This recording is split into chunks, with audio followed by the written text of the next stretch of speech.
If anybody know T.I., I know everybody at his school or high school didn't like him.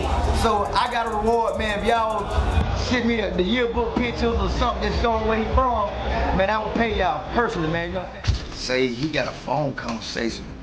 If you tell it, we had a phone conversation, you need to tell what the phone conversation was about. It's about you getting punched in the face at Club Pure of one of my goons, you know what I'm saying? So, who's causing friction with you? He's obviously calling you out.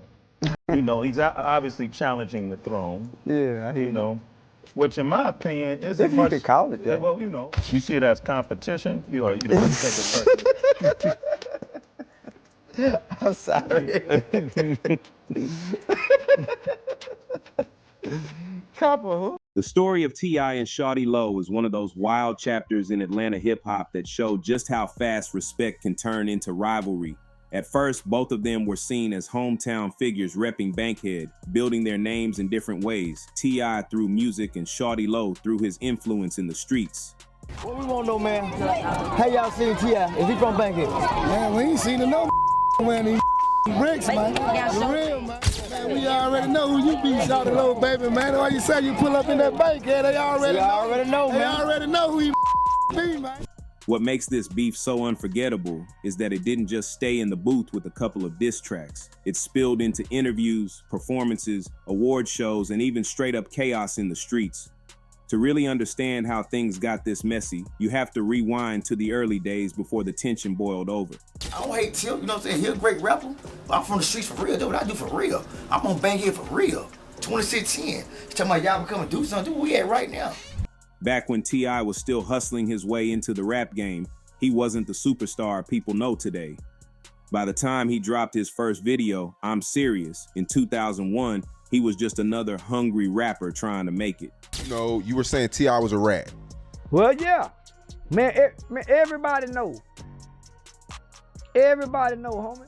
A lot of the cars he showed off in that video weren't even his. They belonged to Shawty Lo, who was already well known in Atlanta's streets. That detail shows how close they once were because Shawty Lo was even in the video himself, casually walking through a shot. Everything looked cool between them back then. T.I. respected Shawty's position, and Shawty respected the young rapper chasing his dream. I know it's a lot of times, you know, you find yourself in positions around people who don't like you, but most of the time that's just because they don't like their damn self, you know?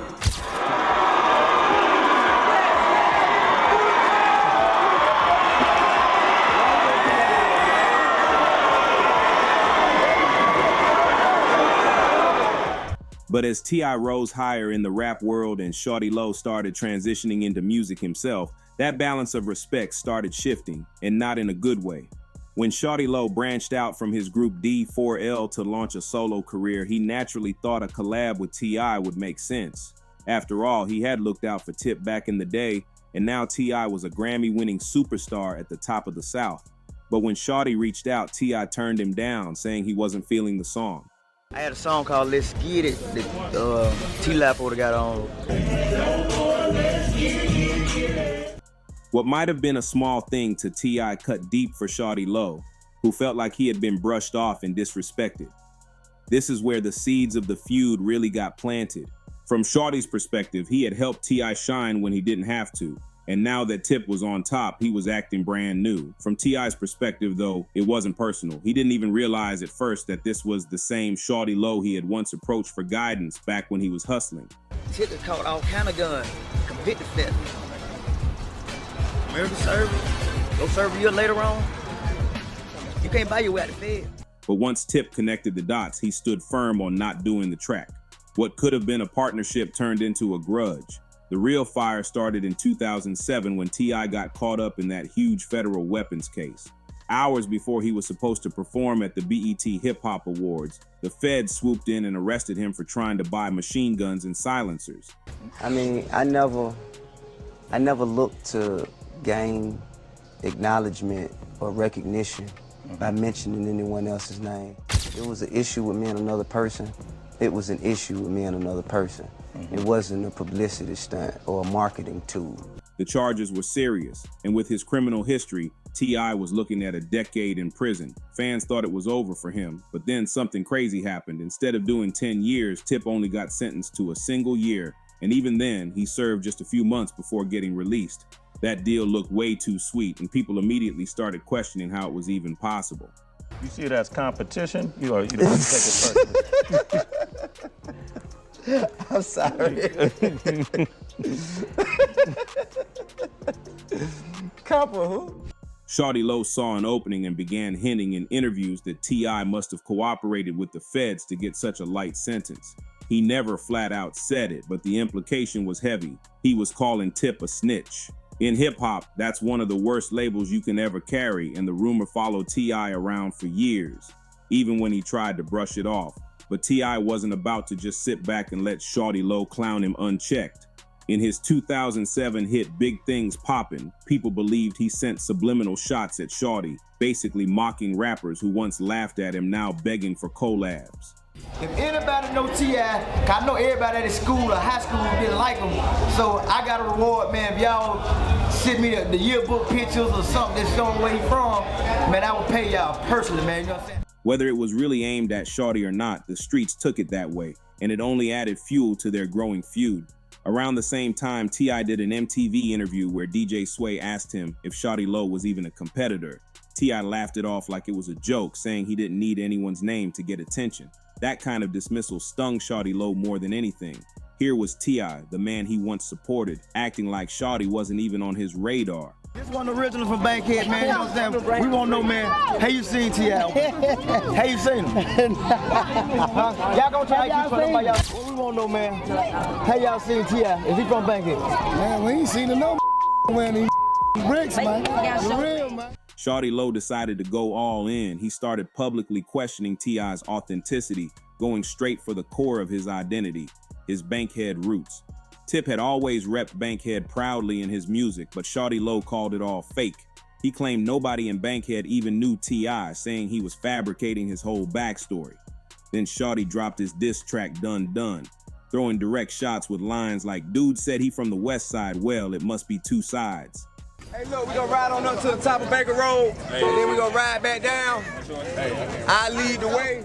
That lyric hit like a bomb, sparking endless debates about whether T.I. really came from where he claimed. To push it further, Shawty even filmed himself driving around Bankhead, interviewing locals on camera about whether they knew T.I. or not. The footage was embarrassing for Tip, making him look like a stranger in the neighborhood he rapped about. This wasn't just rap beef anymore. It was a full-on attack on his credibility as a man and an artist. News: an exit ramp on I-285 is back open after a deadly crash in South Fulton County. We're learning more this morning about the man killed in the wreck, local rapper Shawty Lo. By this point, Atlanta was buzzing with the feud. Fans were taking sides, the media was eating it up, and every diss track or interview kept making the tension worse. T.I. eventually clapped back with his own diss, "What's Up, What's Happening," where he went straight at Shawty Lo, filming the music video right in Bowen Homes, a neighborhood tied to Shawty himself. That move was bold. T.I. was basically planting a flag in Shawty's territory, showing he wasn't scared to face him in his own backyard. In the song, he mocked Shawty's whole act, calling him desperate for driving around Bankhead asking about him. He doubled down on his status as the real king of Atlanta, rapping that the streets still respected him no matter what rumors got thrown his way. The beef had gone from subliminal shots to direct hits, and there was no turning back. By late 2008, the feud between T.I. and Shawty Lo had become one of the hottest topics in Atlanta hip-hop, and the streets were watching closely to see what would happen next. Both rappers had thrown heavy shots at each other, and instead of cooling off, the energy was only getting more explosive. Things hit a boiling point at the Dirty Awards in Atlanta that November, a night that went down in history for all the wrong reasons. Both T.I. and Shawty Lo showed up with their entourages deep, and you could feel the tension in the room before the show even got started. People knew there was a chance something could go left, and that's exactly what happened. At first, things were tense but under control. Shawty Lo hit the stage to perform, and instead of playing it safe, he doubled down on the drama by performing his diss track Dunn Dunn. That was like striking a match in a room full of gasoline. Members of T.I.'s camp weren't having it, and reports say they started tossing chairs onto the stage while Shawty was still performing. Security had to rush in and shut the show down temporarily just to keep it from turning into a full-on riot right then and there. But even during that short break, the tension didn't ease up. Word is T.I. and Shawty actually crossed paths backstage, and for a moment it looked like they were willing to squash things. They apparently exchanged words and even shook hands in front of witnesses. But if there was any peace made behind the scenes, it didn't last more than a few minutes. When the show picked back up and T.I. hit the stage, he couldn't resist throwing shade right back at Shawty Lo in front of the entire crowd. That was the final straw. Both sides had already been itching for a fight, and this was the spark that lit the powder keg. Suddenly, the whole award show erupted into chaos. A massive brawl between T.I.'s crew and Shawty Lo's crew right in front of everyone. Punches were flying, chairs were being tossed, and the whole scene turned into a madhouse. The cops had to step in, and they didn't hold back, even using pepper spray to break up the madness. In the middle of it all, Shawty Lo himself got hit with a face full of spray. The chaos was so wild that the Dirty Awards went down in history as one of the craziest moments in hip-hop beef culture. After that night, the feud was no longer just about words or records. It was the talk of the entire rap industry. Every media outlet, every blog, and every fan had an opinion on it. Shawty Lo kept the pressure on, mocking T.I. in interviews and even spreading rumors that Tip had gotten punched in the face during the fight. For a while, it looked like the two rappers would never see eye to eye. Fans were expecting more diss tracks, more interviews, maybe even more street fights. The whole situation had become bigger than just music. It was a matter of pride, reputation, and legacy. But then, something surprising happened. After months of back and forth, both men decided it wasn't worth dragging the feud out forever. Atlanta was watching them closely, and the city didn't need two of its biggest names tearing each other down. So in a move that nobody expected, T.I. and Shawty Lo officially squashed the beef. To prove it was real, they even hit the stage together for a performance at T.I.'s club in Atlanta. That moment sent shockwaves through the culture. After all the insults, diss tracks, and chaos, seeing them side by side showed that hip-hop beefs don't always have to end in tragedy.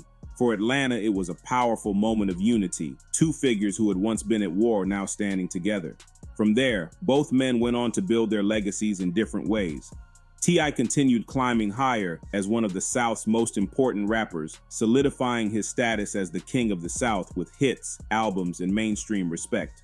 Shawty Lo might not have reached the same commercial success, but he stayed a respected figure in Atlanta, someone who had made his mark through his group D4L, his solo work, and his unforgettable presence in the city.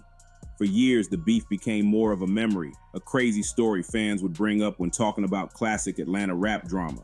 But even when the dust settled, the tension and chaos they created together became part of their legacies. Unfortunately, Shawty Lo's story didn't end with peace and music. On September 21st, 2016, Atlanta was rocked by devastating news. Shawty Lo had passed away in a tragic car crash. That night had started like any other. He was at the Blue Flame Lounge, a well-known strip club in the city, hanging out with his crew, having fun and living life. After leaving the club around 2 in the morning, Shawty Lo drove off in his Audi A7 with 2 women in the car.